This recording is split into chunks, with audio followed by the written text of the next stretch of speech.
from Dhaka, this is Tahmeena Nupur and you are watching BSS News. At first, the headlines. High-level United Nations meet on Rohingya situation Tuesday. United Chief pledges full support for Bangladesh's democratic transition. Farooki highlights Bangladesh's inclusive cultural policy at WCPF. Kumari Puja celebrated in the country. Hamas yet to respond on Trump's Gaza plan. Now the details. High-level United Nations meet on Rohingya situation Tuesday. A high-level conference on the situation of Rohingya Muslims and other minorities in Myanmar will be held on Tuesday at the General Assembly Hall of the United Nations headquarters in New York. The event will begin at 10 a.m. New York local time and 8 p.m. Bangladesh time. Representatives from at least 75 countries and organizations, including heads of the state and government, will take part. The chief advisor, Professor Dr. Mohammad Yunus, will speak at the opening session. The conference aims to mobilize political support, sustain global attention, review the situation in Myanmar, and propose a time-bound plan for the voluntary, safe, and dignified return of Rohingyas. Ahead of the event, Chief Advisor Professor Dr. Mohammad Yunus held separate meetings on Monday with the United Nations High Commissioner for Refugees Filippo Grandi, United Nations Special Envoy on Myanmar Julie Bishop, and UNICEF Executive Director Catherine Russell. During his meeting with Julie Bishop, Professor Dr. Mohammad Yunus said that repatriation of Rohingyas to their homeland is the only viable solution and expressed hope that the conference would bring meaningful proposals. Bishop called for diversifying funding and urged OIC member states to increase contributions.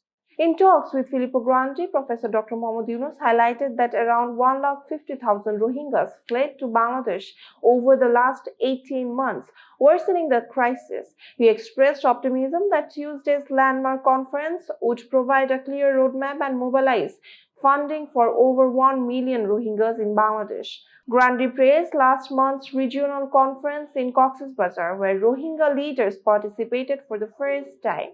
Chief Advisor's Press Secretary Shafiqul Alam said the meetings discussed the Rohingya crisis, the civil war situation in Rakhine State, pathways for repatriation, funding shortages, and education and skills for Rohingya children. National Security Advisor Dr. Khalilur Rahman briefed the UNHCR chief on the verification process, saying about 250,000 Rohingyas have been verified so far.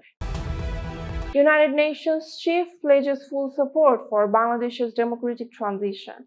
United Nations Secretary General António Guterres has expressed full support and solidarity with Bangladesh's democratic transition and reform initiatives. He gave the assurance during a meeting with Chief Advisor Professor Dr. Mohammad Yunus at the United Nations headquarters on Monday.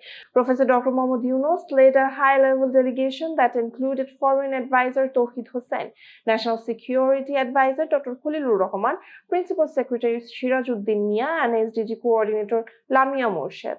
The two sides discussed political reforms, preparations for the February general election, accountability for atrocities committed during the July Uprising, global trade concerns, and the International Rohingya Conference to be held on Tuesday. Professor Dr. Mohammad Yunus briefed the United Nations chief on reform measures of the interim government and its commitment to a free and peaceful election. The next few months, he said, will be crucial and sought United Nations support, saying that the ousted regime and its allies were spreading disinformation to destabilize the country. In reply, Secretary General Guterres reaffirmed the United Nations' strong backing for Bangladesh's democratic transition and praised the leadership of Professor Dr. Mohammad Yunus over the past 14 months. The chief advisor thanked the United Nations chief for convening the Rohingya conference, saying it would help keep the crisis on the global agenda and mobilize funds for humanitarian needs. The Secretary General also reiterated support for finding a durable solution to the Rohingya crisis.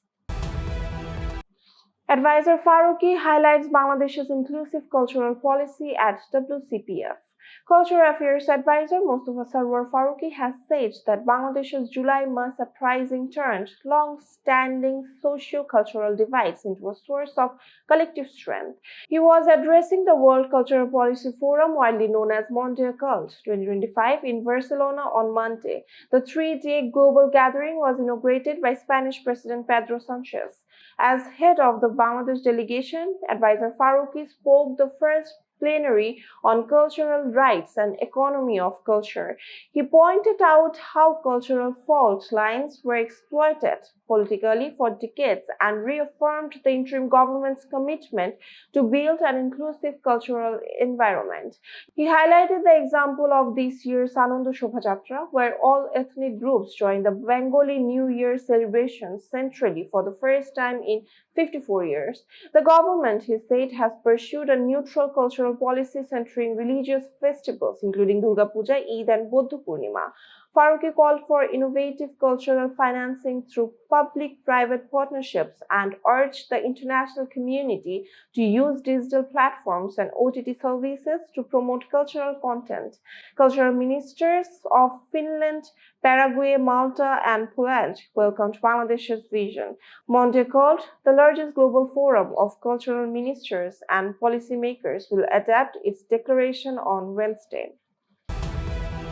Kumari Puja celebrated in the country. The Sanaton community celebrated Kumari Puja on Maha Ashtami today in the capital city and across the country. Devotees worshipped goddess Durga in the form of a pure-hearted girl, offering water, flowers, clothes, and ornaments at her feet.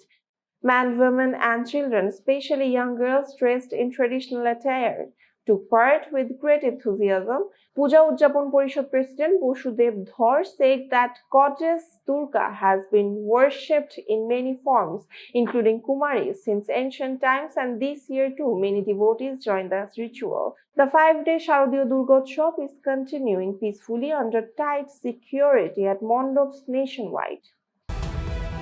Hamas yet to respond on Trump's Gaza plan. Hamas has yet to respond to United States President Donald Trump's 20-point plan for Gaza. The proposal includes a ceasefire, release of hostages, full disarmament of Hamas, and a gradual Israeli withdrawal. It also calls for a transitional authority led by Donald Trump, with former British Prime Minister Tony Blair as a member.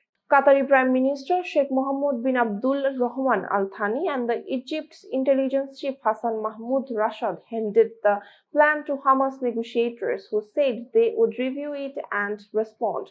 Israeli Prime Minister Benjamin Netanyahu backed the plan during a joint press conference with Donald Trump in Washington on Monday. Israel, he said, would recover all hostages and its military would stay in most of Gaza. He also reiterated his opposition to a Palestinian state. Netanyahu warned that if Hamas rejected the plan, Israel would act alone with full backing from Donald Trump. Israel's far-right finance minister dismissed the plan as a diplomatic failure. Meanwhile, Arab and European leaders expressed support, while European Union chief António Costa urged all parties to give peace a genuine chance. In Gaza, residents voiced skepticism, saying the plan was unrealistic and would extend the war. On Tuesday, Israel continued its offensive with airstrikes hitting more than 160 targets across the territory. The war began with Hamas' attack on Israel on 7 October 2023, which killed 1,219 people. Since then, Israeli military campaign has killed more than 66,000 Palestinians, according to health authorities in Gaza. That's all for today. For more information, visit bssnews.net. Thanks for watching.